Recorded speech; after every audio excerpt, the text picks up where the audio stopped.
आज हम आपको बताएंगे कि माई एसक्यूएल में लॉगिन करके किस तरीके से डेटाबेस बनाते हैं और उसके अंदर किस तरीके से टेबल बनाते हैं और डेटा कैसे स्टोर करते हैं। तो अगर हम माई एसक्यूएल में लॉगिन करने की बात करें तो माई एसक्यूएल में लॉगिन आप तभी कर सकते हो जब आपके सिस्टम में माई एसक्यूएल का सेटअप होगा, यानी माई एसक्यूएल सर्वर इंस्टॉल होगा। तभी आप लॉगिन करके आप उसको यूज कर सकते हो, अदरवाइज आप उसको यूज नहीं कर सकते हो। हम चेक कैसे करेंगे कि हमारे सिस्टम में सर्वर इंस्टॉल है कि नहीं है? तो उसके लिए आप जा सकते हो दिस पीसी पे, सी ड्राइव के अंदर, प्रोग्राम फाइल्स के अंदर, और उसके बाद आप जाएंगे किसके पास? माई एसक्यूएल के पास। तो माई एसक्यूएल फोल्डर में जाएंगे तो आपको देखने को मिलेगा, अगर आपके सिस्टम में इंस्टॉल होगा, MySQL server 8.0, MySQL 8.0, sorry MySQL shell 8.0 है, माई एसक्यूएल वर्कबेंच है। ये तीन टूल्स आपको देखने को मिलेंगे। ठीक है। मेन हमारा है क्या? My SQL server 8.0। अब अगर आपके सिस्टम में माई एसक्यूएल आपने इंस्टॉल किया होगा तो उसका आपने आईडी पासवर्ड सेट किया होगा। आईडी तो नहीं, लेकिन पासवर्ड आपने सेट किया होगा। आईडी का मतलब यूजर से, यूजर का नाम होता है, यूजर का पासवर्ड होता है। जब भी आप माई एसक्यूएल इंस्टॉल करेंगे तो उस समय इंस्टॉलेशन के समय आपसे पूछेगा, यूजर का नाम तो नहीं पूछेगा क्योंकि बाय डिफॉल्ट यूजर का नाम रूट होता है। माई एसक्यूएल में जब भी इंस्टॉल करेंगे तो जो एडमिन मेन यूजर होता है, जो एडमिन होता है वो क्या होता है? वो रूट होता है। पासवर्ड आपसे सेट करने के लिए पूछेगा। हालांकि माई एसक्यूएल इंस्टॉल करने के बाद हम दूसरा यूजर अकाउंट बना सकते हैं, वो अलग, उसको किसी अलग दिन बता देंगे। लेकिन अभी फिलहाल हमको ये जानना है कि माई एसक्यूएल में लॉगिन कैसे करें। तो लॉगिन करने के दो तरीके होते हैं। ठीक है। या माई एसक्यूएल को यूज करने के दो तरीके होते हैं। एक होता है सीएमडी के माध्यम से हम उसको यूज कर सकते हैं। दूसरा होता है जो माई एसक्यूएल वर्कबेंच यहाँ पे इंस्टॉल करके रखा गया है, वहां से भी आप माई एसक्यूएल सर्वर को एक्सेस करके आप उसका यूज कर सकते हो। तो पहले तो हम बताएंगे सीएमडी के थ्रू। तो आप एक काम करेंगे, कमांड प्रॉम्प्ट को as a admin log in करेंगे। तो हमने क्या किया, सर्च बॉक्स में जाके कमांड सीएमडी टाइप किया तो कमांड प्रॉम्प्ट आ जाएगा। इस पे राइट क्लिक करेंगे और हमेशा रन एज एडमिनिस्ट्रेटर पे, मतलब एज ए एडमिन लॉगिन करेंगे। सीएमडी को जब भी लॉगिन करेंगे एज ए एडमिन लॉगिन करेंगे। तो हमने रन एज एडमिनिस्ट्रेटर पे क्लिक कर दिया। अब यहाँ पे हम लोग क्या करेंगे, command my SQL command use करेंगे। सबसे पहले क्या लिखेंगे? My SQL. इसके साथ हम लोग क्या लिखेंगे? -u। ये लॉगिन करने का है, लेकिन कब ऐसा हमको लिखना पड़ेगा? जब सीएमडी के थ्रू एक्सेस करना चाहेंगे। यू माई -u का मतलब यूजर, -u का मतलब किससे है? यूजर से है। यहाँ पे यूजर का नाम तो हमने आपको बताया कि जो डिफॉल्ट यूजर नेम होता है वो क्या होता है? रूट। और यही हमारा एडमिन, मेन एडमिन भी होता है। उसके बाद हम -p इंटर करेंगे। -p का मतलब पासवर्ड से है।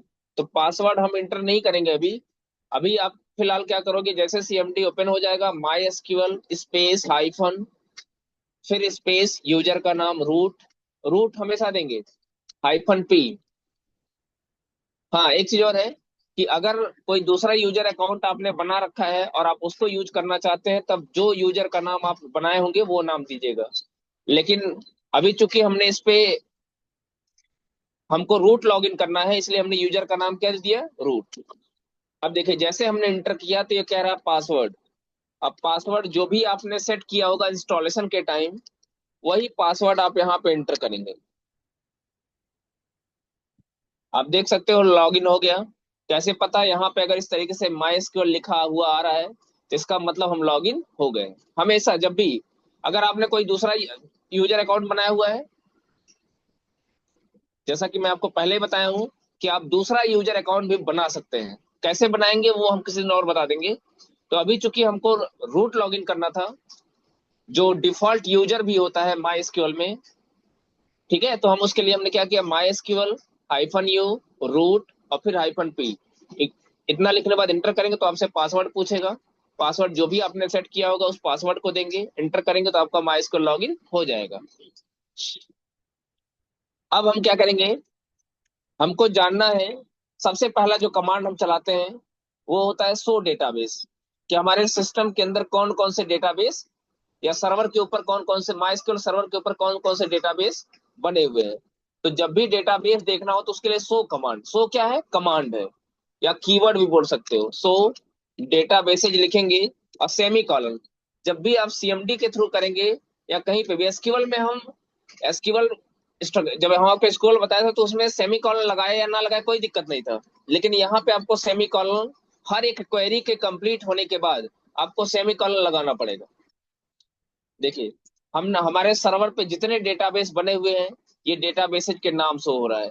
तो हम शो डेटाबेस कमांड कब चलाएंगे, शो डेटाबेसेज जब हमको ये जानना हो कि कौन कौन से डेटाबेसेज बने हुए हैं। समझ में आई बात। अब हमको क्या करना है, हमको अपना एक डेटाबेस बनाना है, हमको अपना एक नया डेटाबेस बनाना है। तो हम क्या कर रहे हैं,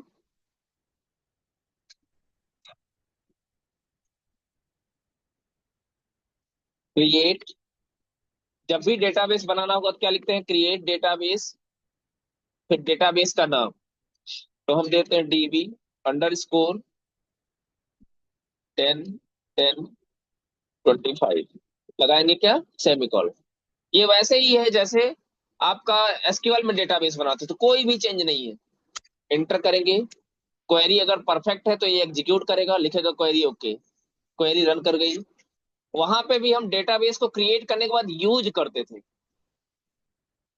वहां पे भी डेटाबेस को क्रिएट करने के बाद हम क्या करते थे, यूज करते थे। क्यों, क्योंकि हम जो भी टेबल्स बनाएंगे हम अपने डेटाबेस के अंदर बनाएंगे, तो उस डेटाबेस को सबसे पहले आपको क्या करना पड़ेगा, यूज करना पड़ेगा। डीबी अंडर स्कोर, मैंने क्या बना दिया था, 12 10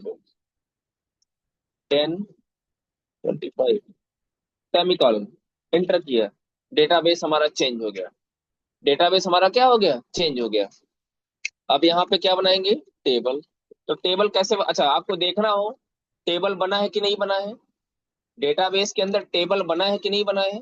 सॉरी, अभी तो मैंने टेबल बनाया ही नहीं है, ठीक है। हाँ, डेटाबेस चूंकि चेंज हो गया है, अब आपको ये देखना होता है कि डेटाबेस बना है कि नहीं बना है, तो फिर से वही कमांड चला दीजिए। हालांकि यहाँ पता नहीं चलेगा क्योंकि हमने डेटाबेस क्या कर दिया है, चेंज कर दिया है। ये यूज कमांड के पहले ही अगर आप चला दिए होते क्या, सो डेटाबेसेज फिर से, तो आपने ये जो डेटाबेस बनाया है ये आपको दिख जाता। हमको क्या बनाना है, टेबल। तो टेबल बना लेते हैं, पहले टेबल बना लेंगे उसके बाद चेक करेंगे टेबल बना है कि नहीं बना है। हालांकि क्वेरी जब ओके हो जाएगा तो इसका मतलब टेबल बन गया है। हमने एक एम्प्लॉय टेबल बनाया। अब हमको टेबल में क्या चाहिए, हमको ये टेबल बनाना है, यही एकदम एग्जैक्ट टेबल हमको चाहिए, और डेटा भी हमको यही चाहिए क्योंकि हमको कुछ इसके ऊपर ऑपरेशन भी परफॉर्म करना है। तो टेबल कैसे बनाएंगे, सबसे पहले क्या लिखेंगे, क्रिएट टेबल, टेबल का नाम, इसके अंदर कॉलम का नाम। तो कॉलम का नाम पहला क्या है, इंप आईडी, जिसको मैं ई आई डी कर दे रहा हूँ। और डेटा टाइप इस पे क्या सेट करेंगे, इंट। और इसके अंदर देखिए 1 2 3 4 वैल्यू इंटर की गई है, तो हम इसको क्या सेट करेंगे, प्राइमरी की। उसके बाद यहाँ पे क्या लिख देंगे, ऑटो अंडर स्कोर इंक्रीमेंट। बस ये आपको चेंज देखने को, एसक्यूएल में हम इसके जगह ऑटो इंक्रीमेंट के जगह पे हम आइडेंटिटी लिखते थे, और यहाँ पे हम क्या लिख रहे हैं, ऑटो इंक्रीमेंट। तो आइडेंटिटी आइडेंटिटी लिखते थे तो उसका मतलब क्या होता था, ऑटो इंसर्ट ऑटो इंक्रीमेंट, अपने मन से इंसर्ट भी करेगा और अपने मन से इंसर्ट भी, सॉरी, इंक्रीमेंट भी करेगा। और यहाँ पे ऑटो इंक्रीमेंट का भी मतलब वही है जो मीनिंग आइडेंटिटी का एसक्यूएल में था। ये भी क्या करेगा, अपने मन से वैल्यू इंसर्ट करेगा, अपने मन से वैल्यू को क्या करेगा, इंक्रीमेंट करेगा। दूसरा कॉलम क्या था, नेम डिपार्टमेंट। दूसरा कॉलम आपका है नेम,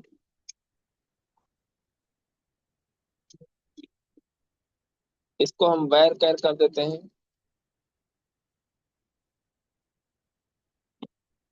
दूसरा डिपार्टमेंट, डिपार्टमेंट को भी मैं वैर कैर कर देता हूँ। तीसरा सैलरी है, इंट कर देते हैं। एज है, एज को भी हम इंट कर देते हैं। उसके बाद क्या है, सिटी है, सिटी को वायर कर देते हैं।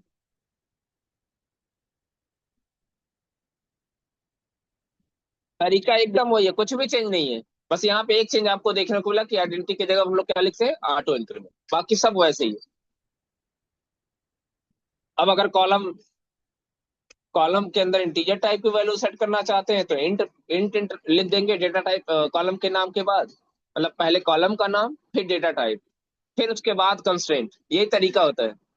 कंस्ट्रेंट का मतलब क्या होता है, कंडीशन, ये बता चुके हैं हम। नेम, उसके बाद फिर दूसरा कॉलम, नेम के अंदर टेक्स्ट टाइप की इंफॉर्मेशन होती है, स्ट्रिंग टाइप की, तो स्ट्रिंग के लिए हम लोग क्या यूज करते हैं, वैर। ये आप जानते हो। इंटर करेंगे, क्या लिख के आ रहा है, क्वेरी ओके। अब चेक करना है टेबल बना है कि नहीं, तो शो टेबल्स नाम का एक कमांड होता है। आप चेक कर सकते हो, देख सकते हो आपकी ईएमपी नाम का टेबल बन चुका है। अब इसके अंदर अगर आपको डेटा इंसर्ट करना है तो इंसर्ट इनटू, फिर टेबल का नाम, आप यहाँ से डेटा भी इंसर्ट कर सकते हो। फिर पहले क्या लिखोगे, कॉलम्स का नाम। क्यों कॉलम्स का नाम, क्योंकि हमको कॉलम्स का नाम यहाँ पे स्पेसिफाई करना पड़ेगा। हाँ, एक शर्त पे कॉलम का नाम नहीं देना पड़ेगा, हम वैल्यू लिख के डायरेक्ट वैल्यू इंटर कर सकते हैं जब सारे कॉलम के अंदर वैल्यू देनी हो। यहाँ पे एक कॉलम ऐसा है जिसके अंदर वैल्यू ऑटो इंसर्ट हो, ई आईडी वाले कॉलम में। इसमें वैल्यू हमको इंटर करने की जरूरत नहीं है, क्योंकि इसके ऊपर हमने जो प्रॉपर्टी अप्लाई किया है वो ऑटो इंक्रीमेंट है।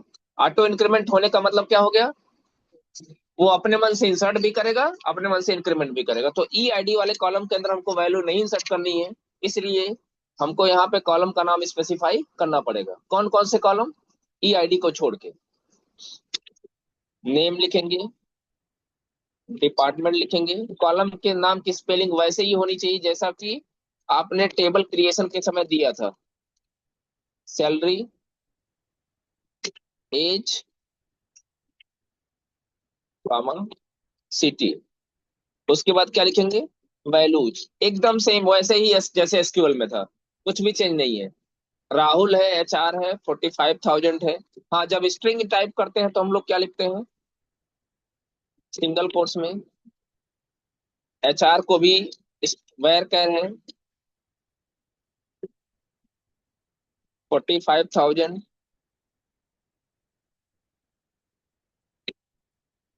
28 है एज, दिल्ली है।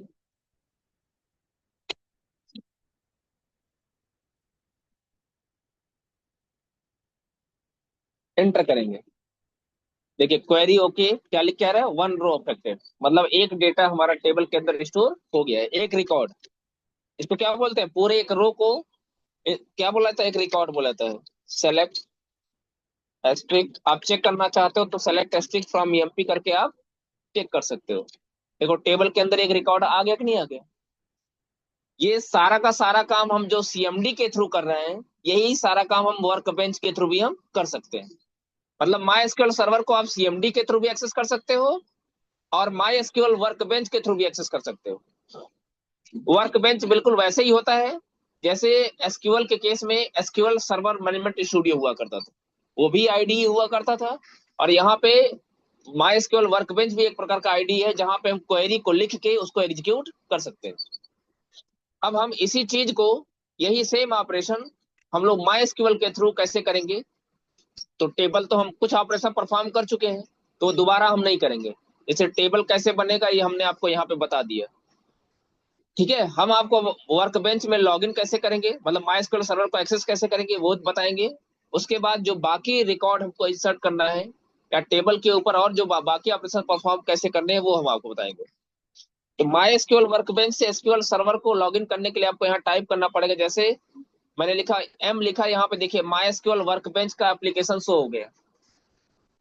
अगर आपको दिक्कत हो रही है सर्च करने में तो आप एक बार सर्च करके, आप एक काम करिएगा, ओपन फाइल लोकेशन पे जाइएगा, राइट क्लिक करके इसका शॉर्टकट की बना लीजिएगा, तो डेस्कटॉप पे हमेशा रहेगा, जब मन करेगा तो आप उस पर क्लिक करके आप उसको एक्सेस कर सकते हैं।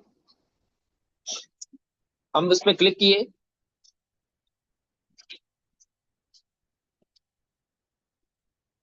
ये रहा माई एसक्यूएल वर्कबेंच का विंडो। यहाँ पे देखिए लिखा है ना लोकल इंस्टेंस, माई एसक्यूएल 80 लिखा हुआ है, लिखा हुआ है ना। आप सबसे पहले इस पे क्लिक करोगे और यहाँ यूजर का नाम लिखा हुआ है। यूजर का नाम क्या लिखा हुआ है? रूट। आप इस पे क्लिक करोगे तो आपको सीधे सीधे बस पासवर्ड इंटर करना है। पासवर्ड वही इंटर करोगे जो आपने सीएमडी में अभी भी दिया था। क्या था? @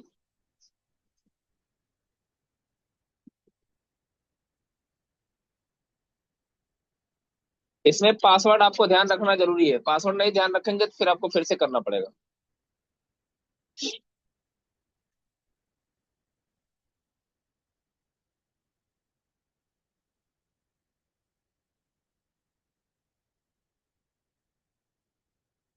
अब हम क्या करेंगे, यहाँ से फिर वही चीज, सो डेटाबेसेज पहले अगर देखना चाहते हो कौन कौन से डेटाबेसेज बने हुए हैं, मैं इसको थोड़ा सा जूम कर देता हूँ।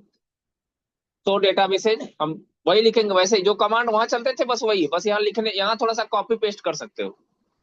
यहाँ से अगर वर्क कर थोड़ा सा ज्यादा स्मूथली आपका आप कर सकते हो।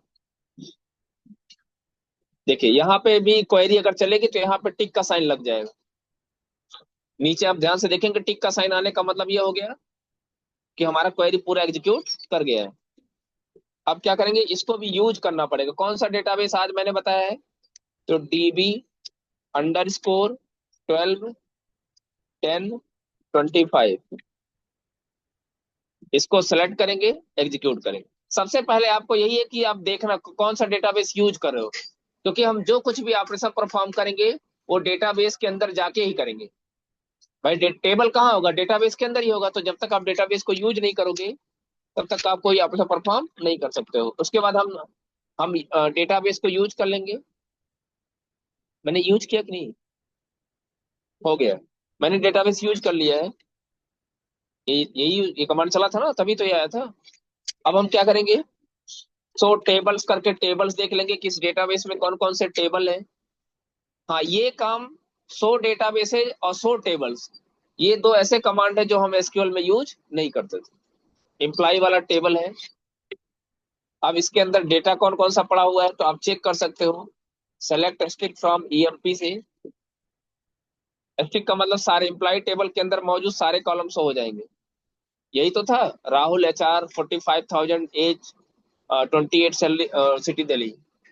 अब वही काम हम यहाँ से भी इंसर्ट कर सकते हैं। सारा काम, जो काम आप सीएमडी के थ्रू कर रहे थे वो सारी चीजें आप यहाँ से भी कर सकते हो।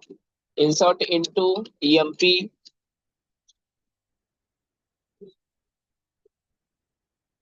आईडी तो देना नहीं है। स्नेहा IT 60,000। अच्छा, यहाँ पे कॉलम का नाम पहले स्पेसिफाई करना पड़ेगा। नेम था, और क्या था? नेम, डिपार्टमेंट, सैलरी,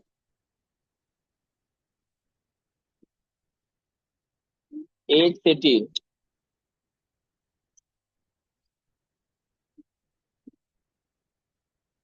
हाँ, आप चाहो तो अगली लाइन में भी लिख सकते हो जैसे आप वहां करते थे। Values, Sneha, department IT, salary 60,000, age 26, Mumbai.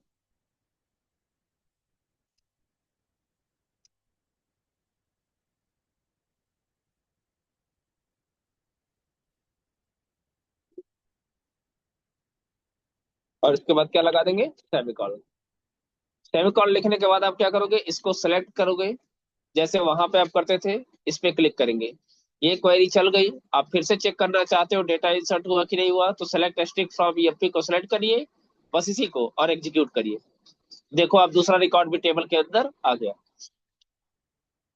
इस तरीके से आप क्या करोगे, बाकी जितने भी 8 रिकॉर्ड बचे हुए हैं, उनको आप 1 बाय 1 करके क्या करोगे, इंसर्ट करोगे। तो इस तरीके से हम लोग माई एसक्यूएल सर्वर को सीएमडी के थ्रू और माई एसक्यूएल वर्कबेंच के थ्रू, दोनों के माध्यम से हम एक्सेस कर सकते हैं।